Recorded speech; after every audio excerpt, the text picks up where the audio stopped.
আসসালামু আলাইকুম everyone, welcome to Farzana's kitchen and blog. শীতকাল আসলে নানান পদের সবজি দিয়ে আমাদের বাড়িতে এইভাবে প্রায় কয়েকদিন পরপরই খিচুড়ি রান্না করা হয়ে থাকে। এই ধরনের সবজির খিচুড়ি আমাদের বাড়ির সকলেরই অত্যন্ত পছন্দের একটি খাবার। আর শীতকালীন সময়ে তো এমন নানান ধরনের সবজি অনেক বেশি পরিমাণে পাওয়া যায়, তাই অনেক পদের সবজি দিয়েই আমি সাধারণত এই খিচুড়িটা রান্না করে থাকি। তো আজকেও আমি ভাবলাম সকাল সকাল ঠান্ডার মধ্যে এভাবে এক প্লেট গরম গরম খিচুড়ি হলে কোনো মন্দ হয় না, তাই আমি আজকে রান্না করে নেব। এই তো এখন বাজে প্রায় সকাল 6:30টার মতন, আর আমি সকাল সকালে উঠে গিয়েছি রান্না করার জন্য। এখনও সূর্যের আলো ভালোভাবে দেখাও যায়নি। এখানে আমি বিভিন্ন ধরনের সবজি নিয়েছি। এর মধ্যে আমি নিয়েছি বেগুন, গাজর, ফুলকপি, সিম আর টমেটো। আপনারা চাইলে যে কোনো সবজি অ্যাড করতে পারেন, মটরশুঁটি আরও অনেক কিছু। তো এগুলো আমি রাত্রেবেলায় কেটে রেখেছিলাম কাজটা কিছুটা সহজ হওয়ার জন্য। সকালবেলা উঠে আমি এগুলোকে ভালো করে ধুয়ে নিয়েছি।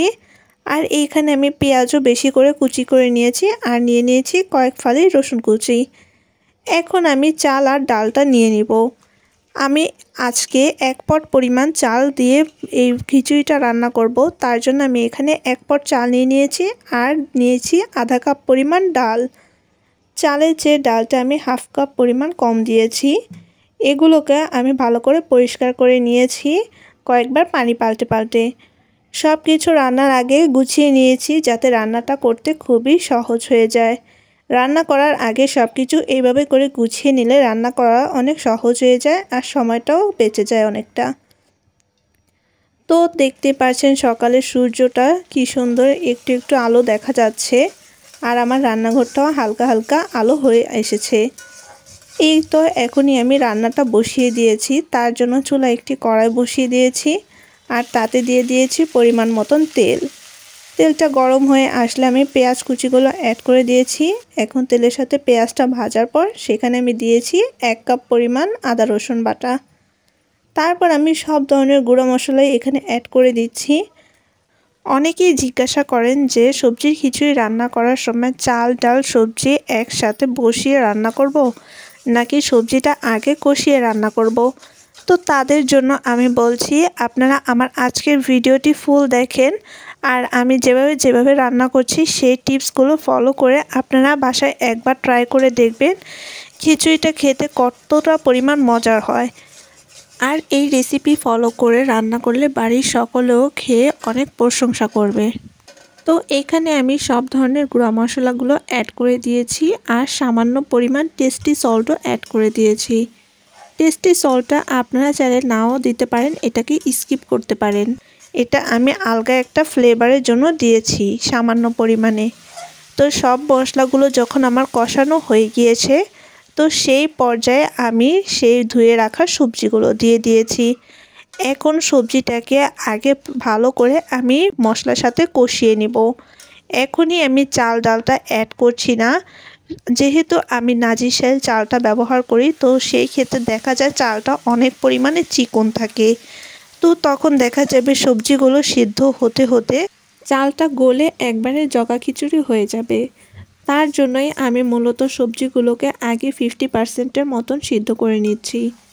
এখানে আমি সামান্য পরিমাণ পানি দিয়ে সবজিগুলোকে সিদ্ধ করে নিয়েছি প্রায় 50%-এর মতন। যখন সবজিগুলো সিদ্ধ হয়ে গিয়েছে সেই পর্যায়ে আমি চাল আর ডালটাকে দিয়ে দিয়েছি। এখন চাল আর ডালটাকে সবজির সাথে কিছুক্ষণ ভালো করে ভেজে নিতে হবে। এর থেকে একটা খুব সুন্দর স্মেল আসা পর্যন্ত এটাকে ভেজে নেব। ভাজা হয়ে গেলে সেই পর্যায়ে আমি পানি অ্যাড করে দিব। আজকে যেহেতু আমি পাতলা খিচুড়ি রান্না করছি, তাই এখানে কোনো পর্যাপ্ত পরিমাণ পানি দেওয়ার প্রয়োজন নেই। ভুনা খিচুড়ি রান্না করার সময় আমরা যেমন চাল আর ডালের থেকে পানিটা দ্বিগুণ পরিমাণে দেই, তো সেই পরিমাণ অনুযায়ী বললে এখানে দ্বিগুণের চেয়ে আমি 2-3 কাপ পরিমাণ পানি বাড়িয়ে দিয়েছি। এখন আমি ঢাকনা দিয়ে ঢেকে সব কিছু ভালো করে সিদ্ধ করে নিব আর চালটাকেও ফুটিয়ে নিব। আমি পানিটা দেওয়ার সময় কিছুটা পরিমাণ টমেটো আর কাঁচামরিচও দিয়ে দিয়েছি। টমেটোটা আমি আগে ব্যবহার করিনি, কারণ এটি আগে ব্যবহার করলে একদম গলে খিচুড়ির সাথে মিশে যাবে, তার জন্য। পরের দিকে ব্যবহার করলে দেখা যায় এটি হালকা ভাসা ভাসা হয়ে থাকে, তখন দেখতেও অনেক সুন্দর লাগে। আমার খিচুড়িটা কুক হয়ে গিয়েছে আর চাল ডালগুলো খুব ভালো করে ফুটে গিয়েছে। এখন আমি এক্সট্রা একটা ফ্লেভারের জন্য বাগার দিয়ে নেব। তার জন্য আমি এইখানে একটা আলাদা কড়াইতে তেল দিয়ে দিয়েছি আর দিয়ে দিয়েছি পেঁয়াজ আর রসুন কুচি। এইভাবে বাগার দিলে খিচুড়ি থেকে অনেক সুন্দর একটা ফ্লেভার আসে, যার জন্য খিচুড়িটা খেতেও অনেক ভালো লাগে। আপনারা যখনই পাতলা খিচুড়ি রান্না করবেন তখন অবশ্যই চেষ্টা করবেন এভাবে বাগার দেওয়ার জন্য। এতে করে দেখবেন রান্নার স্বাদটাও অনেক পরিমাণে বেড়ে যায় আর খিচুড়িটা খেতেও অনেক মজা লাগে। তো সব কিছু আমার রান্না করা হয়ে গিয়েছে। বাহিরে অনেক পরিমাণে কুয়াশাও পড়েছে আর এর মধ্যে গরম গরম খিচুড়ি দেখে তো আর লোভ সামলানো যাচ্ছে না, কত তাড়াতাড়ি খাবো সেই চিন্তায় বসে রয়েছি। আর আমি খিচুড়ির সাথে খাওয়ার জন্য একটি ডিমও ভেজে নিয়েছি আর সাথে নিয়ে নিয়েছি আমের আচার। তো আজকের ভিডিওটি ভালো লাগলে প্লিজ চ্যানেলটি সাবস্ক্রাইব করে দিবেন। সবাই ভালো থাকবেন, সুস্থ থাকবেন। সবাইকে আল্লাহ হাফিজ।